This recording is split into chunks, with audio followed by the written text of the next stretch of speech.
Disitulah aku ada. Saya tanya kepada saudara, kalau ada dua orang, lalu muncul orang-orang ketiga, dan dua orang itu kita tahu di 19 itu suami istri, siapa orang-orang ketiga itu? Anak-anak. Jadi ayat 20 bukan untuk kebaktian gereja, ini untuk rumah tangga. Gereja terkecil di dunia adalah keluarga, katakan amin. Saudara bayangkan kalau setiap hari di keluarga Kristen surga hadir, Yesus hadir setiap hari, setan mana berani jamah keluarga itu? Betul? Setan mana? Nah, kita kenal cara kerja si iblis. Mereka selalu merusak apa yang direncanakan Tuhan. Betul tidak?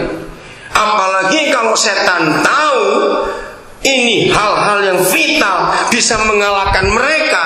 Seperti tadi, mengapa setan memusuhi keluarga? Mengapa setan membenci rumah tangga yang harmonis? Karena setan tahu kalau keluarga itu harmonis, keluarga itu benar, akan lahir anak-anak yang luar biasa. Saya lihat di bagian belakang ada para perawat. Saudari, kalau saudari belum menikah, janji nikahlah dengan benar. Jangan asal menikah. Penderitaan sudah banyak. Betul, orang yang salah kawin itu menderita, saudara. Saya punya istilah pakai bahasa Jawa. Orang yang salah kawin itu seperti ngemut silet. Renungkan itu. Betapa mengerikan, silet kok dimut. Ya, yang nggak bisa bahasa Jawa rugi. Tanya pada Pak Gembala, kan Pak orang Jawa juga. Lagi sekali, orang yang salah menikah itu seperti ngemut silet, saudara. Mengulum silet itu penderitaan. Maka itu jangan salah menikah. Kenapa orang salah menikah? Karena menikah dengan orang yang salah. Tunggu sampai waktu Tuhan datang, pasti gak akan salah menikah. Kembali kepada kata sepakat. Saudara, kalau begitu, menurut ayat 19, dengar ya. Kalau begitu, menurut ayat 19, adakah masalah rumah tangga yang gak bisa selesai kalau lihat janji ayat itu? Coba jawab, ada tidak? Tidak ada. Minta apapun juga. Tapi kuncinya kesepakatan ini. Kemarin siang anak saya dengar, waktu kami satu mobil, saya dapat telepon dari satu keluarga. Masalah modal kerja segala macam. Nah, kebetulan saya tahu keluarga ini. Sudah 3 bulan mereka pisah. Si suami tinggal di rumah temannya, istri tinggal di rumah mertuanya, mama suaminya. Nah kan aneh gitu. Terus saya bilang, kenapa? Aduh, mama saya tuh cerewetnya minta ampun. Saya nggak betah tinggal di rumah ini. Oke. Kamu nggak tahu firman Tuhan? Setelah menikah harus keluar. Ngapain kamu masih numpang? Nah, habis begini, nah itu masalahnya. Bukan itu masalahnya. Kamu gak pernah sepakat dengan istrimu. Saudara yang sudah menikah pasti setuju kalau saya katakan kalimat ini. Karena setan tahu bahwa begitu suami istri kompak, sepakat, sehati, semuanya, saudara, maka kita akan melihat berkat Tuhan yang luar biasa. Maka itu sebelum setan dikalahkan oleh keluarga yang sepakat, gampang caranya. Setan membuat suami istri nggak sepakat. Catat ini baik-baik. Begitu nggak sepakat, maka doa kita terhalang. Nah, masalah rumah tangga kita itu bukan karena atap runtuh, pintu lepas. Betul? Masalah rumah tangga kita seringkali kecil-kecil. Ngeletakkan sandal salah, ribut. Matikan lampu, ribut. Kancing, ribut. Ada saja yang dibuat ribut. Jawab ya atau tidak yang sudah menikah. Kenapa sih goblok-goblok kok langganan ribut itu ngapain? Kalau kita sudah tahu itu titik lemah, ya hindari goblok itu. No, bodoh kok tertawa, itulah kita. Maaf jangan tersinggung.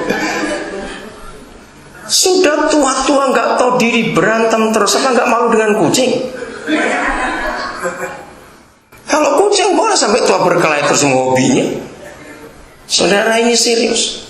Maka itu mengapa doa kita nggak terjawab? Karena kita masih dendam, sakit hati. Enggak, saya cuma jengkel, itu adiknya.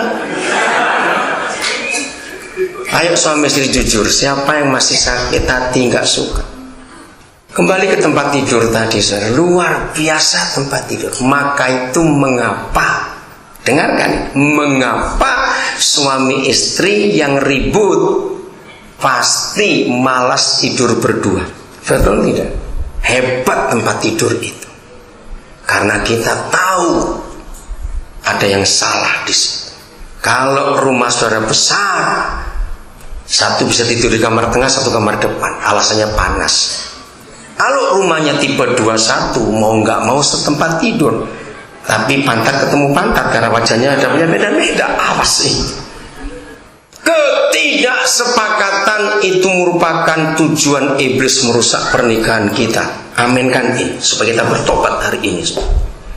Perkara-perkara kecil seringkali jadi besar. Sayang, waktunya habis. Sedikit saya bicara masalah seks. Dengarkan, maaf jangan tersinggung. Istri-istri memang hebat. Naluri seks laki dan perempuan itu memang beda. Saudara, bagi perempuan, ya saya ngomong apa adanya. Jangan tabu bicara masalah seks. Oh, sebelum saya lupa, kepada keluarga-keluarga anaknya masih kecil-kecil, ya. Terakhir ini saya baru dapat masukan. Dari tahun 80-an saya sudah mengajarkan ini kepada banyak keluarga. Sangat baik kalau anak-anak masih kecil, sebelum umur 6 tahun atau sebelum 5 tahun, tergantung kematangan anak-anak kita. Sering-seringlah mandi bareng bersama anak-anak papa mama. Kenapa? Yang terakhir saya dapat masukan dari gereja yang saya pernah ajar tahun 80-an ini, saya bersyukur. Ternyata anak-anak yang sudah sering mandi dengan papa mamanya itu nggak pernah terpengaruh dengan pornografi, sebab sudah sering lihat dari kecil. Loh, serius ini? Betul nggak? Mereka nggak akan terpengaruh. Ini luar biasa. Nah, tujuan utama waktu tahun 80-an Roh Kudus mengajar saya untuk mengajarkan kepada keluarga-keluarga Kristen mandi bareng bersama anak-anak, itu adalah sex education. Pendidikan seks yang terbaik itu justru dari orang tua. Kalau sampai orang tua ditanya anaknya tentang seks, terus dia bilang, masih kecil, itu dosa. Anak zaman sekarang digitukan, tanyanya keluar. Dengarin, betul nggak? Kalau mereka tidak dapat jawaban tentang seks di rumah, mereka pasti tanya keluar, saudara. Dan saudara tahu apa yang terjadi kalau anak-anak kita tanya seks di luar rumah? Pasti dicoba, catat ini baik-baik. Berbahagialah orang tua kalau anak kita tanya seks pada diri kita sendiri. SMS-nya masih ada 3 hari lalu ini di Sydney. Saudara, anak ini baru umur 2 tahun setengah. Nah, mamanya sedang mengandung lagi, di 20 Januari ini melahirkan. Oh, lusa kalau begitu. Tiba-tiba 3 hari yang lalu anak ini tanya kepada papanya, jadi baby ini dari mana asalnya? Papanya SMS saya jawab apa ini? Bayangkan anak 2,5 tahun sekarang sudah tanya seperti itu. Zaman kita dulu yang keluaran tahun 50-an 60-an belum ada pertanyaan seperti itu. Betul enggak? Tapi anak sekarang, wah, luar biasa. Justru itu, kalau mandi bareng itu akan bagus sekali. Pasti akan muncul 3 pertanyaan penting dari semua penelitian saya akan keluar ini. Nomor 1, anak-anak akan tanya. Kalau yang laki tanya kepada papanya, yang perempuan tanya kepada mamanya. Ini pertanyaan pertama, selalu ada. Saya sudah buat research ini. Kenapa punya saya beda dengan punya papa? Terangkan. Suatu hari nanti kalau kamu besar, kamu akan sama. Begitu pula yang perempuan, terangkan. Biar mandi lagi berapa saat, nanti kan keluar pertanyaan kedua. Mereka nggak akan merasa malu kalau terbuka dengan orang tuanya, karena mereka melihat orang tuanya nggak malu di depan mereka. Renungkan ini, saudara. Rasa malu anak kepada orang tua nggak pernah terbuka. Seringkali orang tua kehilangan anak, takut bicara, maka bicaranya pada orang luar, anak kita hilang. Justru ketelanjangan di hadapan anak-anak kecil, mereka akan rasa, papa mama juga tidak malu. Sampai besar anak itu nggak merasa malu kalau terbuka. Pertanyaan ketiga yang paling penting, adik keluar dari mana?